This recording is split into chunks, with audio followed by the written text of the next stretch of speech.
बच्चों नमस्कार। बच्चों आज हम देखने वाले हैं टेस्ट में लिए गए कक्षा छठवीं के गणित के प्रश्नों का हल। इसमें टॉपिक था बच्चों प्राकृत संख्याएं, पूर्ण संख्याएं, रेखाखंड और पूर्णांक। 50 नंबर का था। आपने 1 घंटा समय लिया था, निश्चित रूप से आपने अच्छे से किया होगा। चलिए इसके उत्तर को देख लेते हैं। प्रश्न पहला है, सबसे छोटी प्राकृत संख्या कौन सी है? सबसे छोटी प्राकृत संख्या कौन सी है? तो इसका आपको उत्तर, केवल उत्तर लिखना है बच्चों। यहाँ पर एक लाइन का इसका उत्तर हो जाएगा, सबसे छोटी प्राकृत संख्या 1 है। सबसे छोटी प्राकृत संख्या 1 होगी। बहुत बच्चों ने शून्य लिखा है। बच्चों ध्यान रखिए, शून्य इसका सही उत्तर नहीं है। शून्य गलत है, क्योंकि शून्य सबसे छोटी प्राकृत संख्या नहीं होती। प्राकृत संख्या की शुरुआत 1 से होती है बच्चों। शून्य आपका पूर्ण संख्या कहा जाता है। तो चलिए चलते हैं प्रश्न क्रमांक दूसरा की ओर। ये तो पहला था, अब दूसरा प्रश्न दूसरा दिया हुआ है बच्चों। संख्या रेखा पर 4 गुणित 3 को प्रदर्शित कीजिए। संख्या रेखा पर 4 गुणित 3 को प्रदर्शित कीजिए। कैसे प्रदर्शित करेंगे? तो सबसे पहले आपको एक संख्या रेखा बनाना है। इस प्रकार ध्यान से देखिए स्क्रीन को। ये इस तरह से आप संख्या रेखा स्केल से बनाएंगे, आपने बनाया होगा। अब इसके बाद एक शून्य को आप चलिए इधर, क्योंकि 4 गुणित 3 धनात्मक है, इधर ही जाएंगे हम, तो इसको यहाँ पर लिख लेते हैं। समान खंडों में इस तरह से संख्या रेखा में विभाजित होता है, आप सब जानते हैं बच्चों। 1 2 3 4 5 6 7 8 9 10 11 12 इस तरह से आप इसको विभाजित कर दीजिए स्केल की मदद से। अब उसके बाद 4 गुणित 3, 4 गुणित 3 का मतलब है 4 को 3 बार, 4 को 3 बार। 1 2 3 4 पहले यहाँ पर आएगा, 1 2 3 4 फिर दूसरी बार यहाँ पर आएगा बच्चों, 1 2 3 4 और तीसरी बार यहाँ पर आएगा। अब देखिए कहाँ पर पहुँच गए हम। 1 2 3 4 5 6 7 8 9 10 11 और 12। हम कहाँ पहुँच गए बच्चों? 12 पर। तो 12 हमारा क्या हो जाएगा? इसका आंसर होगा 4 गुणित 3 बराबर 12, और ये संख्या रेखा पर इसका प्रदर्शन भी हो गया। चलिए चलते हैं प्रश्न क्रमांक तीसरा की ओर। तीसरा प्रश्न है, घटते क्रम में लिखिए। कौन से क्रम में लिखिए? घटते क्रम में 225 458 69 59 और 617।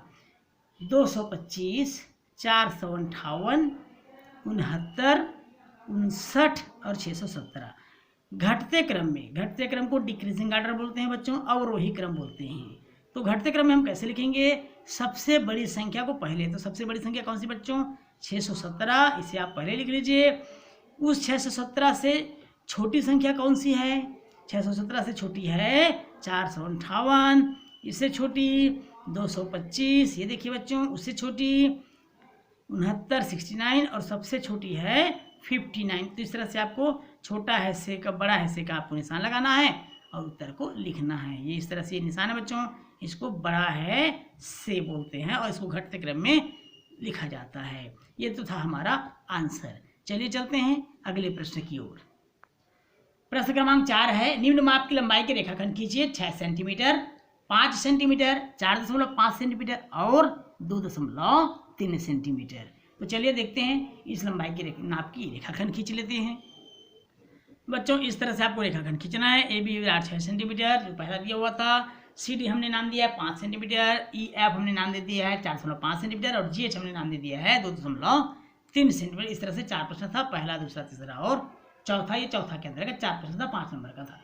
चलिए चलते हैं प्रश्न क्रमांक 5वां की ओर। और प्रश्न क्रमांक 5वां है, संख्या रेखा पर निरूपित करके परिणाम बताइए। पहला 2 धन कोष्ठक में ऋण 4 और दूसरा है 6 धन 4 धन कोष्ठक में ऋण 2। तो चलिए पहला प्रश्न देखते हैं। पहला सवाल है इसमें 5वां में। पहला सवाल 2 धन ऋण 4। इसके लिए आपको सबसे पहले संख्या रेखा बनाना है बच्चों। इस संख्या रेखा पर दाईं ओर लिखना है धनात्मक संख्याओं को, बाईं ओर लिखने ऋणात्मक संख्याओं को, बीच में आप शून्य प्रदर्शित कर दीजिए। 1 2 3 4 5 इस तरह से आप दाईं ओर धनात्मक संख्याओं को प्रदर्शित कर दीजिए, बाईं ओर ऋणात्मक संख्याओं को। ऋण 1 ऋण 2 ऋण 3 ऋण 4 ऋण 5 ये समान दूरी पर होना चाहिए। स्केल की मदद से आपको बनाना है बच्चों। इसके बाद क्या करना है? इसके बाद आपको प्रश्न को देखना है। इधर जाएंगे तो धनात्मक संख्या बढ़ते हुए जाएंगे और वापस आएंगे तो घटते हुए आएंगे। इधर ऋणात्मक संख्याएं होती है, इधर धनात्मक संख्याएं होती है। सबसे पहले देखिए बच्चों 2 लिखा हुआ है। कितना लिखा हुआ है? 2। तो हम शून्य से 2 के पास चले गए। 2 के बाद ऋण 4 वापस आना है। 1 2 3 4 यहाँ पर हम वापस आ जाएंगे। कहाँ पर? ऋण 2 के पास वापस आ गए, तो ऋण 2 जो है बच्चों हमारा आंसर हो जाएगा। अतः 2 धन ऋण 4 बराबर हो जाएगा ऋण 2, ये हमारा आंसर हो गया और ये संख्या रेखा पर उसका निरूपण हो गया। चलिए इसी में देखते हैं पांचवा का दूसरा। अब यहाँ पर पांचवा का जो दूसरा प्रश्न है बच्चों वो है 6 धन 4 धन ऋण 2। अब ये प्रश्न है पांचवा का दूसरा। तो चलिए इसके लिए भी आपको संख्या रेखा बनाना है इस प्रकार से। स्केल की मदद से आपको बनाना है बच्चों संख्या रेखा। इस संख्या रेखा पर बीच में शून्य लिख लीजिए, दाईं ओर धनात्मक संख्या बाईं ओर ऋणात्मक संख्या, जैसे इसे पहले के सवाल में आपने किया था। 1 2 3 4 5 6 7 8 इस तरह से लिख लीजिए। ऋण 1 ऋण 2 ऋण 3 ऋण 4 ऋण 5 ऋण 6 इस तरह से इसको लिख लीजिए। अब चूंकि इधर धनात्मक संख्याओं को आप प्रदर्शित करते हैं, आप सबको मालूम है, ऋणात्मक संख्याओं को आपने इधर प्रदर्शित किया है। प्रश्न में है 6 धनात्मक है तो धनात्मक की ओर चले जाइए 6 के पास, ये इस तरह से हम आ गए 6 के पास।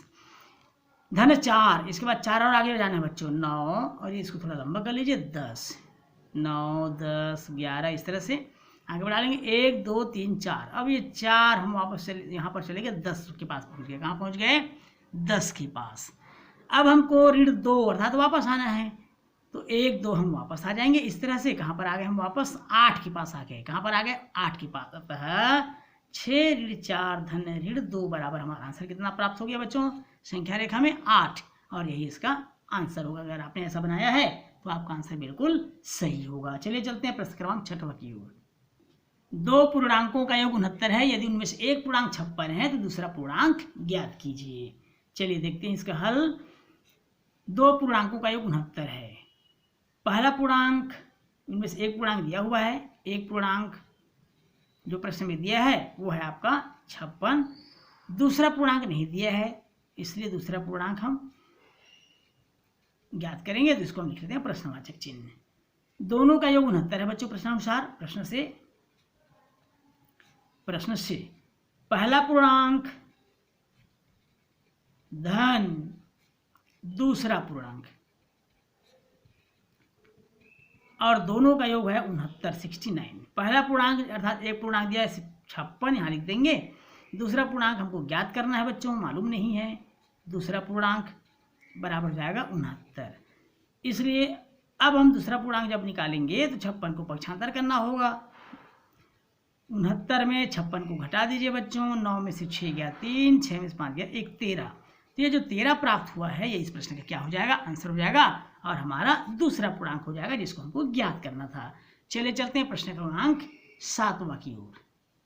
प्रश्न क्रमांक 7वां और अंतिम प्रश्न है, योगफल ज्ञात कीजिए। ऋण 55 धन ऋण 211, और दूसरा है ऋण 18 धन 172। तो पहला 7वां का पहला ऋण 55 555 धन ऋण 211, ये इस तरह से दिया हुआ है। यहाँ पर ऋण में है बच्चों प्रश्न ऋण 55 धन और ऋण का गुणा ऋण होता है ऋण 211। अब यहाँ पर देखिए दोनों ऋणात्मक हो गई, इसलिए हम आपको जोड़ना है, यहाँ पर योगफल ज्ञात करना है। 5 और 1 हो जाएगा 6, 5 और 1 6, 2 का 2, ऋण 2 6 66, ये इसका क्या हो जाएगा बच्चों? आंसर हो जाएगा 266। अब इसमें चलते हैं दूसरा सवाल की ओर। 7वां का ऋण 18 धन 172 ऐसा दिया हुआ है। ऋण 18 धन 172। अब यहाँ पर एक संख्या धनात्मक है जबकि दूसरी संख्या ऋणात्मक है, तो 172 में 18 आपको घटाना होगा। 12 में से 8 गया 4, 5 से 1, 7 में से 2 गया 5, 1 का 1, अर्थात हमारा आंसर आ जाएगा धन में 154 प्राप्त हो, क्योंकि धनात्मक संख्या बड़ी है। 154 हमारा क्या हो जाएगा बच्चों? आंसर हो जाएगा। बहुत सरल था, और बस ये 2 लाइन आपको लिखना है। 10 नंबर का सवाल था। निश्चित रूप से आप अच्छे नंबर पाएंगे ऐसा मुझे उम्मीद है।